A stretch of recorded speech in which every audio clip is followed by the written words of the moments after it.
Hello and welcome back to another fascinating episode of the Bakersfield Health Channel. Today we are fortunate enough to be joined by not one, but two experienced medical doctors, Dr. Alvarez and Dr. Kumar. Dr. Carlos Alvarez, MD, is a doctor primarily located in Bakersfield, California, with multiple healthcare offices in the wider area. Dr. Carlos Alvarez has 40 years of experience. His specialities include family medicine, which is a doctor who specialises in caring for people of all ages at all stages of life, and internal medicine, which focuses on the diagnosis and treatment of conditions that affect the adult population, both acute and chronic. Dr. Alvarez believes that the best care can only be achieved when patients understand their conditions properly. As an internal medicine specialist, it is a real pleasure to welcome Dr. Alvarez back on the Bakersfield Health Channel. And also on the show is Dr. Kumar, who is a vascular specialist and medical director of Heart and Leg Centre, where you get vascular specialists, cardiologists, interventional radiologists and podiatrists under one roof. We have been lucky enough to have him featured on the show before, previously sharing his expertise in PAD, or peripheral arterial disease, as well as diabetes and amputations. Welcome to the show, Dr. Alvarez and Dr. Kumar. So today I wanted to talk more specifically about diabetes and the risk of lower extremity amputation. But I wanted to go further into this and discuss why this issue is affecting the Hispanic community in Bakersfield and what we need to do to fight it, of course. So, for any new audience members, Dr. Alvarez, would you mind just sharing what first got you interested in working in the internal medicine sector? It's a great question. And, I used to be a farm worker and I used to work in the fields here and go to school at the same time. So when I was a sophomore in high school, I knew I had to do something, and that was to have a reasonable job so that I could feed my family and not just be a farm worker. So I began to become interested in medicine at that time, which is, being a sophomore. And I just stuck to it and I went through it. And every year that I got closer and closer to college, and then in college, and then obviously applying to medical school. So it became an early age that I wanted to do something. It was not anything, there was no lightning area that I said, oh, I'm going to do this. No, I just knew that I needed to have a better job and get a good education and proceed on and then go on to, obviously, medical school. That's great. So in previous episodes, we've discussed in detail diabetes and its associated consequences. But Dr. Kumar, can you just briefly explain what type 2 diabetes is? Emily, see, the type 1 is there is an absolute deficiency of the hormone insulin. But in type 2 diabetes, which is what we call is adult onset diabetes, it's really a relative reduction. And a lot of these people have normal level of insulin or even high levels of insulin. The problem is they're not able to utilize it so that the glucose can be metabolized. So there is a resistance that develops to this hormone, and that's what type 2 diabetes is. Okay, that's perfect. Thank you. And can you just please explain how diabetes can potentially develop into PAD, or peripheral arterial disease, and therefore result in amputations? Emily, diabetes, we call it a high level of blood sugar, but it's really a disease of the vascular system. With diabetes, we tend to develop, and the process of the plaque buildup or the blockage in the arteries throughout the body accelerates. These people have blockage in their arteries and the circulation 10 to 15 years earlier than the people without diabetes. So that's one of the problems. And if another issue with diabetes is it's not only the big vessels, but mostly the small vessels that gets affected. So the blood vessel that's going all the way into the ankle, into the feet, that's where we find the blockages in these patients. And if the organs at the bottom of the feet, tissues at the bottom of the feet don't get blood supply, and if there's any infection or ulcers, those don't heal. And that's when we start taking the foot off. And that's where we can make a difference, not only in preventing those, but if that happens, then the circulation can be restored and amputations can be prevented. So, Dr. Alvarez, why is it so important that a diabetic patient seeks the help of a specialist doctor and doesn't leave it untreated? Well, one of the things that we do as primary care physicians, we see the patient, we talk to them, and if they have something that's called claudication, which means pain in the legs when they walk, and by that time it's already a little farther down the road, so we would like to catch them a little earlier. But when they start complaining of pain when they walk, the numbness, the swelling of the lower extremities and the feet, at that time what we do is time to get them to have an evaluation by a physician that deals with vasculature. And that way we can do ultrasounds and see where the blockages are in the arteries, and then we're able to either medicate them with certain medications that prevent clotting if they're not so tight as far as the atheromas, which is the closure of the artery, and then or they can go ahead and do the stents, or they may have the need for a surgical procedure. But right now with the stents that we have, and then the procedures of opening the arteries like Dr. Kumar does, then that helps us prevent ulcers, swelling, better circulation, less claudication, which is the pain when they walk. All those things have to be taken care of. If we do it at an early time period of their life, then we prevent the ulcers, we prevent the amputations, we prevent the grief that they have because of pain. Sometimes when they come to me, they have already a dark looking toe. By that time, it's urgent that we go ahead and do the studies and get those arteries opened up so that they don't lose the toes, and really so they don't lose their feet and part of their leg. So it's important that we catch it early so the walking hurts, the swelling of the legs, or the tingling, which is what we call neuropathy. All those are advanced stages, so we need to get them evaluated more internally so that we prevent the loss of limb. Yeah, I agree. I think what Dr. Alvarez just mentioned about some of the symptoms these people have, they have discomfort in their feet and numbness, and they have been told they have neuropathy. Actually, neuropathy, once you improve the blood circulation to the nerves, even the nerves wake up and start working. And one of the another symptoms these people have, they have nocturnal symptoms. They can't sleep well. They have cramps in the feet and the legs at night. And that's so this is very critical, as what Dr. Alvarez said, to catch them early and fix them so that they don't develop ulcers or amputations. Absolutely, that's so important then to catch it early. So that's given us a great overview and introduction to the subject. So now let's look more specifically at the patients in Bakersfield and specifically the Hispanic community. So US adults overall have a 40% chance of developing type 2 diabetes, but for the Hispanic community, it goes up to 50% or even more. So previously we've mentioned about the kind of issues around diet and that being kind of a main factor for diabetes. Is there a difference in Hispanic culture and cuisine that potentially increases the risk of developing diabetes? It's a multifactorial issue. For example, we have the grandparents, if they were diabetics, who's going to transfer and was going to go down the line to their children. If mom and dad have diabetes, either one, you're going to have 50% chance of having diabetes. So genetically, we have an issue. The other thing is dietary. We go ahead and eat certain foods that create quite a bit of weight, and the weight itself increases a more resistance that the insulin doesn't work because of weight, and that's why we call it insulin resistance.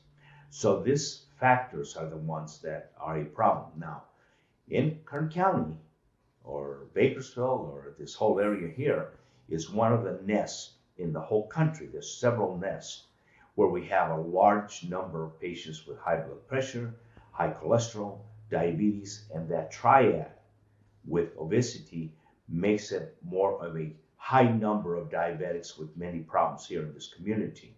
and that's why we have a higher percentage.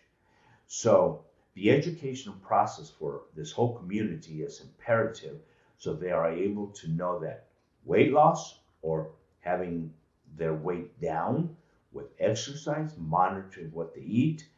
And it's very difficult culturally. I know that personally, that when you love certain foods and you know that if you eat them too much, you're going to gain weight, but it's kind of hard to get away from that. So the dietary issue, the exercise issue, so all those are the multifactorials that lead to this problem in Kern County of having a high percentage of diabetics with all these problems that we have talked about. Absolutely, and I definitely understand when there's foods that you shouldn't eat but are too tempting, so I definitely understand that. Leading on from that, I guess it kind of all falls into the same category. We know that people from ethnic minorities are less likely to visit the doctors even when they need to. What impact does that have on the community? It's very clear to see that. Many of them, and I'm going to mention some political issues here, many of them are undocumented. So if they're undocumented, they're afraid to go to the doctor because many of them are farm workers. That's a big issue. The ones that can go get medical care, they get medical care, and sometimes the medical care is late. But we have a lot of disasters happening because they wait till the very end. When they come and see us with sores and open ulcers in the bottom of their feet because they're wearing boots and they're working till they can't anymore, and then they come to see the doctor.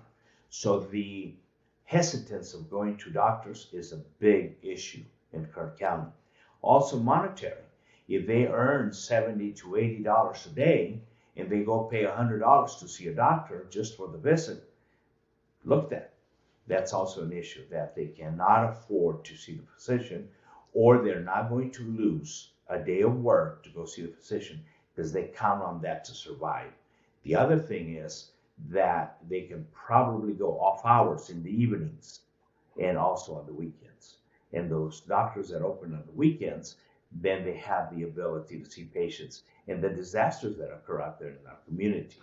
So the deficiency of funds, the undocumented, and also not only undocumented, but the patients that don't have the insurance, it makes it a lot tougher for them to come and see the physician.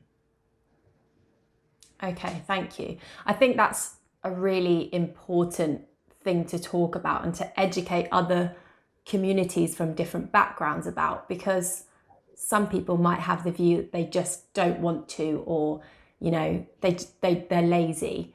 But like you say, it's so many different factors that might be stopping them from going to the doctors. So I think that's a really important topic to speak about. So over to you, Dr. Kumar. Why else do you think that Bakersfield has such a high level of diabetes and PAD related amputations? Emily, one of the very important factor to understand is patients develop these symptoms very slowly. And the symptoms, because of neuropathy, they don't feel that much discomfort or pain. They do have cramps at night. They wake up and they just feel this is part of aging. Okay, symptoms are so slow to develop that they don't even complain. Another problem is Hispanic community. They don't complain. They want to take care of the other person before they want to take care of themselves. So elderly people, they just stay quiet. They don't complain. They don't talk about it until the very end, when there is a sore that is not healing and that's hurting, and that's very late. One very important aspect of this is 5-year death rate in patients who have peripheral artery disease is 32%. However, once they develop a sore or ulcer, any small one even, they may even not notice it and it may not be hurting. But if there's a sore on the foot in a diabetic patient, 5-year death rate is 85%. So just think about it. Developing a sore is a death sentence. And they don't pay attention until that happens. So Dr. Alvarez, when he mentioned that early detection and taking care of it before they develop the ulcer, it's so critical. And the way they find that out is if they are not walking well, they're walking slower, or they are having discomfort in their feet and legs on walking or at rest or at night. They have cramps at night. They feel neuropathy symptoms, like they are off balance. They are not able to feel their foot, how they are putting their foot on. Those are all the symptoms of advanced peripheral artery disease already. Okay, so that's, or even before that, they should start getting screening. If you have diabetes, within 10 years, most people develop some sort of peripheral artery disease. So I think the prevention and paying attention to those symptoms before they develop that ulcer or the death sentence, I call, is so critical. Wow, that's quite some shocking information for someone that doesn't necessarily know the landscape that you're dealing with. So we know that diabetes is a huge issue in Bakersfield and across the USA, but are there any government policies or initiatives being set out to help us tackle this epidemic?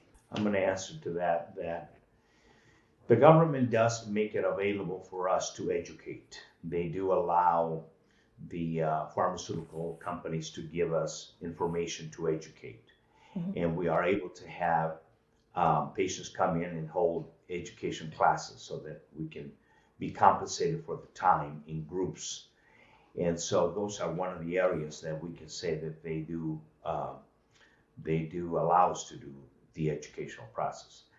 The education is the number one thing that we can do for diabetics. We can treat them all day long. They can see the doctor, they can see the nurse. But if we educate in everything, it's very common sense. Education is the key.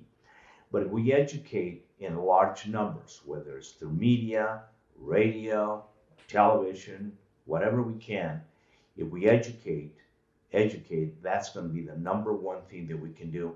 And if the government allows us to do more, or they invest in that a lot more, we will be able to prevent a lot of the devastating problem of diabetes. Now, in the next 10 to 20 years, the number of diabetics in the world is going to be over 300 million, wow, which will be the amount of the United States.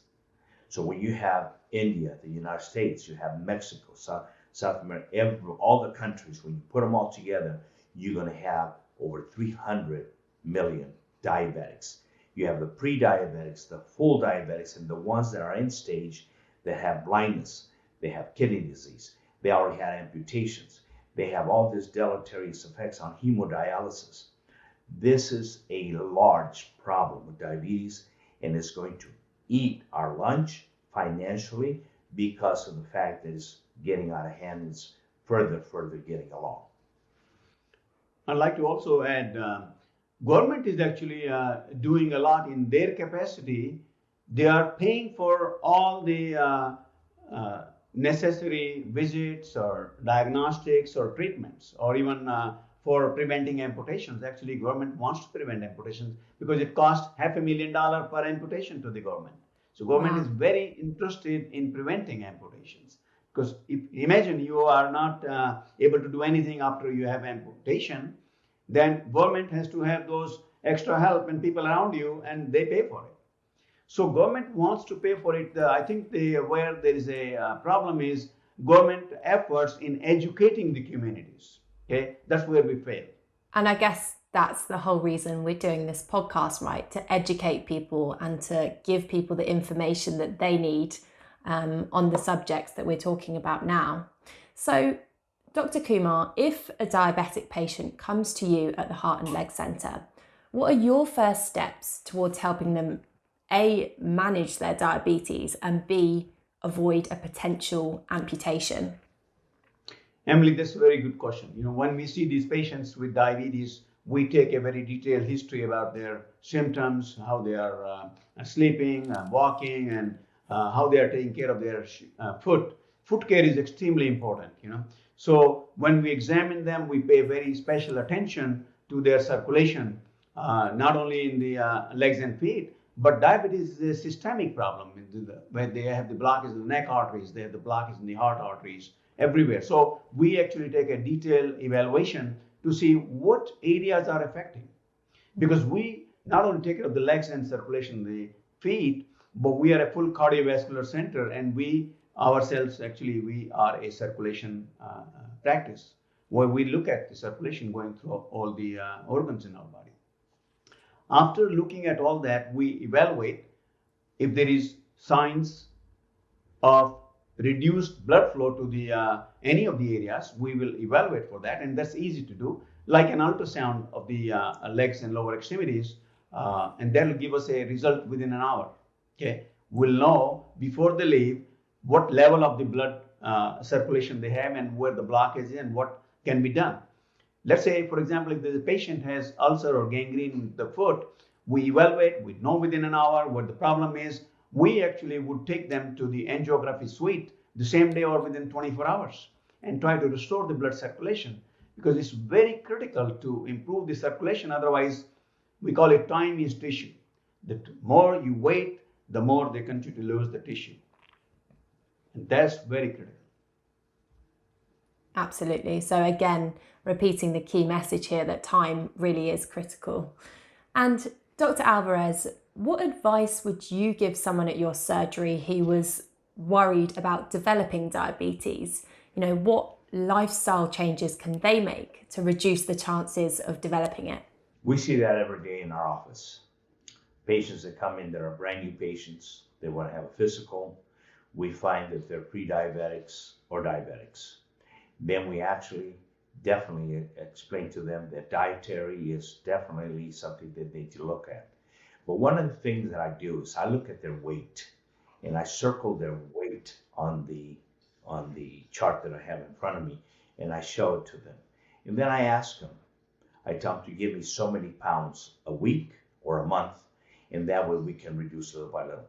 Small steps will allow us to get there. And I tell them that if they lose 5 pounds to 6 pounds, it could mean one drop in the hemoglobin A1C. And I explain to them what that is the report card of the diabetic, how well he's doing, and what it means for the last 3 months. So there's a lot of education that I do. And that is why my waiting period is so long when they get to see me, because I talk and talk and talk and tell them what they need to do so they understand regarding a problem that they have. In men, in Hispanic men, they don't like to come to the doctor. The wife brings them in. So when I have them in front of me and I find certain problems, then I take the time to explain to them what needs to be done.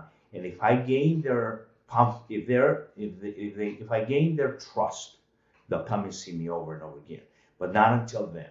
So there's a critical time when we first see them, and then after that, they see you all the time. They they pay attention to you, and that's what we can do. So it's critical that we take the time to educate them when we have them there. And we can go over the blood pressure, the weight, the sugar, and all of those are critical points. And every time I see them, every few weeks or months, then we go over one area, tackle it, and go to the next one. And that's how we're able to gain headway in whatever illness they have, whether it's high blood pressure, obesity, or diabetes. That's wonderful. Actually, I asked Dr. Alvarez one time, because when I see his patients, they won't allow us to do anything unless we have blessings from Dr. Alvarez, So I was asking Dr. Alvarez, what do you do to develop that such wonderful rapport with these patients? I think I know the answer now. The trust. The trust is paramount in anything that you do with anything you do, especially in medicine. They trust you, they come see you, and you're like their rabbi. You just about have to give the okay to get things done. So that works. Yeah, I call Dr. Alvarez rabbi of the Hispanic community. We try hard, and we work hard, and we take care of them. Absolutely, and that's so great to hear. And Dr. Kumar, you're getting some of his secrets here, so extra bonus for you. And finally, if diabetes or peripheral arterial disease does lead, unfortunately, to an amputation, how can that affect someone's life, both physically and mentally? Well, I think physically we all know, they are dependent. I have seen patients where they get one leg amputated, and you know that 50% of the time the other leg will be amputated within the next 2 to 5 years. Wow. Imagine somebody has both the legs cut. How are they going to go to even bathroom? They're going to go to the kitchen. How are they going to move? And they have to keep waiting for somebody. So this is very distressful physically and of course mentally. Just the thought that they're going to get amputation. I can see patients, when I talk to them, they've never even heard that they may need amputation. Actually, this is very interesting. I see patients with ulcers, even gangrene, but they never heard that they may get amputation. They've not even thought about it. The very first time they hear, oh, I'm going to get amputated, and you can see their face as life has just gone out of their body. Okay? So this just hearing that you may need amputation or I may need amputation is so devastating. Okay? Just think about when they have it and what they go through. A lot of patients tell me, I'd rather die before I have amputation. It's so common to hear. That's so sad, isn't it? It is very sad. Unfortunately, they don't know that this may happen until it is happening, until they are being scheduled. I had a patient in the hospital where I was consulted to prevent amputation, but when I talked to the patient, they said, the moment they told me that you're going to need amputation, and this happens to be on Saturday, and they want to do an amputation Monday, they said, I want to get out of here. Unfortunately, they can't because there's so much problem in their legs and feet. Okay, because we were able to prevent amputation of that patient. We were able to restore the blood circulation all the way to the feet. But this is very taxing, both physically and mentally. We're human, so it must take a massive toll on someone's mental health alongside all of the physical challenges that they have to face, maybe for the rest of their lives. So now, just to kind of wrap up, I want to give you both a minute to kind of give your final thoughts on this episode. So Dr. Kumar, if you wanted to go first. Emily, I think what I like to mention that, as Dr. Alvarez has pointed out, early detection can lead to early management of these patients. And so who are at-risk patients for amputation? I would like to say patients who have history of diabetes of over 10 years. And especially if they have history of smoking. These two together means they do have significant peripheral artery disease, whether they feel it or not. And then early detection means people should pay attention to their symptoms. Are they sleeping well? They are waking up at night because of the cramps or achy discomfort and numbness. And are they walking well? Are they walking slower now as compared to before? Or they are being off balance? Or they have been told they have neuropathy? Okay, those patients should get a evaluation for vascular disease, and that can be done by any primary care doctor as well, or if they need to, they can make an appointment with us. It's very critical, it's very easy to detect, and rather easier to fix it when it is not leading to ulcers or gangrene and amputation eventually. That's great. Thank you so much, Dr. Kumar. And Dr. Alvarez, what are your kind of last thoughts? To start off, we're going to go with preventive medicine. That means that you see the patient, you find their problems, you tell them what they can do to prevent further issues, further problems, loss of life, loss of parts of the body. And once you go ahead and explain all that to them, many of them do understand and listen. Now, with diabetes, we concentrated quite a bit on that, but also people that just have simple hypertension, they can have narrowing of the coronary arteries, but in the lower extremities. People lose their extremities. They don't have to be a diabetic. They can lose their extremities based on the fact that they have high cholesterol, hypertension, and they can lose their extremities. That's another area that we need to look at and not be blindsided by the fact, oh, they don't have diabetes. So we have to look at all that. The other is just the educational process. And also you want to make sure that the patients understand that you care as a physician. If you show them that you do care about their health, they are very grateful for that. If you go in there and you don't care, you see them for a few seconds and then you're gone, people lose trust. So trust is one of the biggest things that patients have. They trust you to come in, like going to the priest. They trust you. They tell you lots of things, and what are you going to do to take care of me? And that is a huge job that we have as physicians. Primary care, we're at the front lines.